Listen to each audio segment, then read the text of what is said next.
Wilson and I'm an aeromodeller and an engineer. Join me on a fascinating journey where I show you some of the techniques used in scale aeromodelling. Well, hello again, aeromodelers. This is just a little video showing you what it's like to take part in a competition. This is the BMFA Centre at Buckminster in the UK. Great site. This is my Chipmunk, all ready to go and assembled. It's only its second flight. This is Andy Bowman's Argus. This is a beautiful model. John Carpenter flew his Howard Pete. This was recently at the World Champs. Brian Seymour and his Mackie flew really well. And this is Dave Toyer's BE2, and I'm not sure which version. Taking off with partial flap as per full size. Now.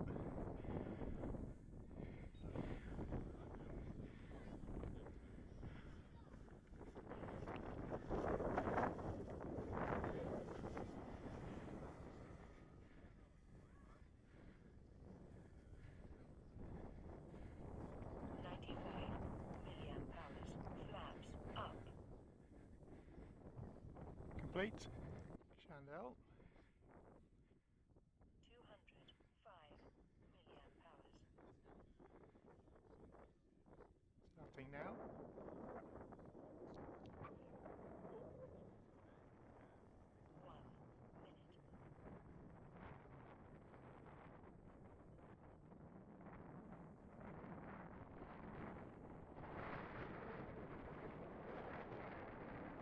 Starting now.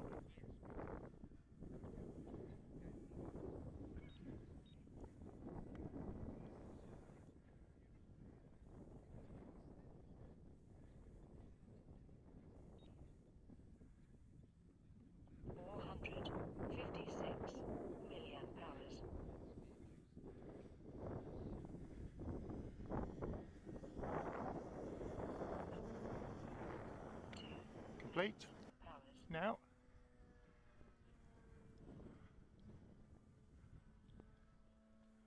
Finish. Figure of 8.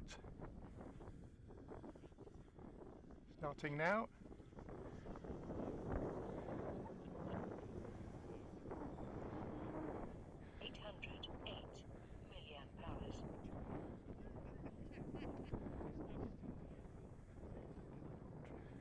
Yeah, I think I was on the wrong tree. 3 minutes.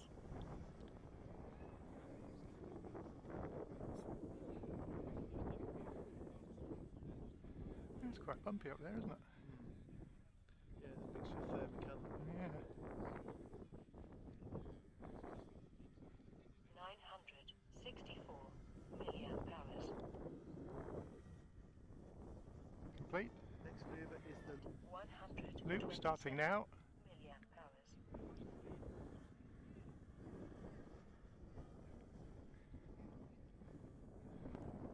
4 minutes.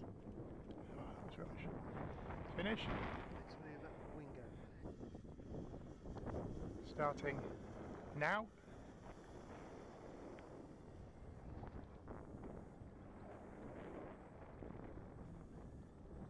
Complete. Starting now.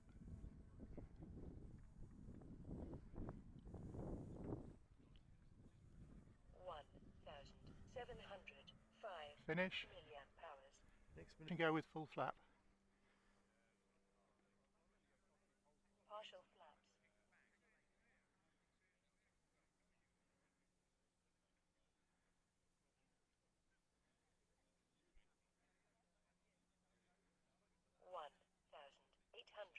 Starting now.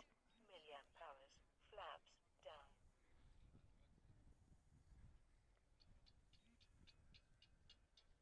6 minutes.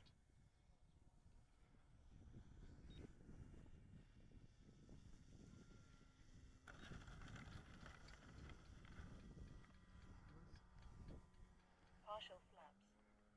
Complete. Landing, full flaps. Now.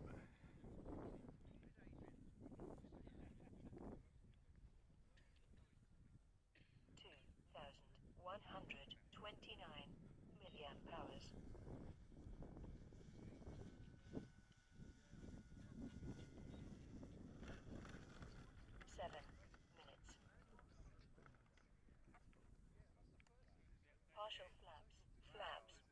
finished. I hope you got something from the video. It's great fun, competition flying. It really focuses you onto flying the procedures.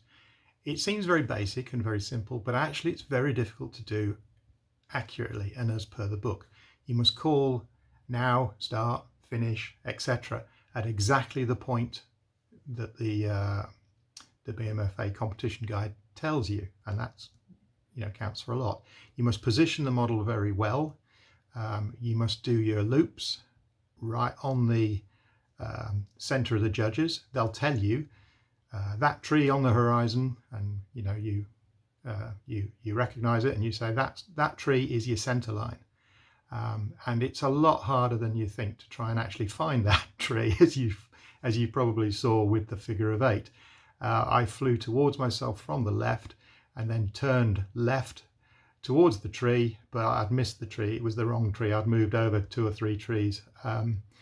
So it's important you get that right, and it's quite difficult to do. And if you glance at the tree while you're flying, then you can find the model can wander off, and it causes chaos. But it is a great deal of fun. The camaraderie is great, the people are great, and you're getting to meet and mingle with like-minded scale builders, which is brilliant. I'd like to thank all the modelers that came up and said hello and commented on the videos. That was really nice. And there was a few people I'd not met before that were quite happy to come over and introduce themselves once they saw my Oster, which was also on the flight line, which I was hoping to get static judged in preparation for a competition in September. But alas, that didn't happen. The judge went sick, so we had to scrap around that. But it was really nice to meet so many people that have got so much out of these videos. I thought they were a bit niche and just fun for me to make, but actually seem to be entertaining some people, so I'm really, really happy about that. Anyway, hopefully we can get this flaming Oster sorted and we can get the maiden out of the way, because I'm running out of things to do videos on. Anyway, another competition at Baldock this Sunday, so I'll let you know how Spinach and Custard gets on. Oh, by the way, I didn't tell you. The second round, we were leading after that flight that I've just shown you, and going into the second round, we were really good, and I'd been given some pointers as to what I was doing wrong. I wasn't centered quite right, and I was rushing through the maneuvers. So my caller after the flight gave me some advice, and the second flight was much better.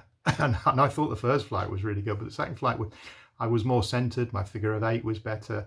I gave more space between maneuvers, and I actually flew the model slightly slower. What I did was I put a smidgen of down flap in after takeoff and left it in for the flight. This allowed me to slow down a little bit more, which is why you're seeing such a lovely speed of the model. It's really, really very good. Unfortunately, on the touch and go, which looked like it was going to be a cracker, just like in the first one, it touched down just in front of the judges, which you don't have to do, but if you could do that, I'm sure it gets you extra brownie points.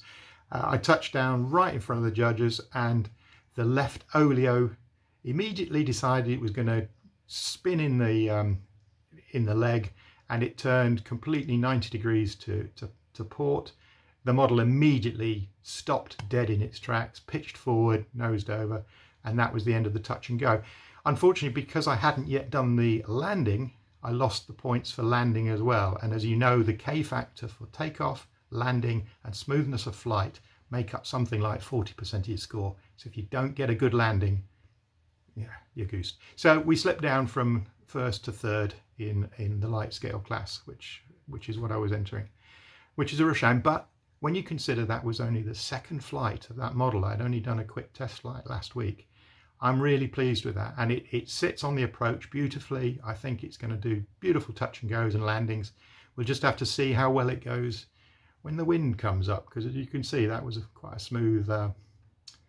smooth field. Yeah, it was lovely. It was blooming hot, but it was, we didn't have a lot of wind.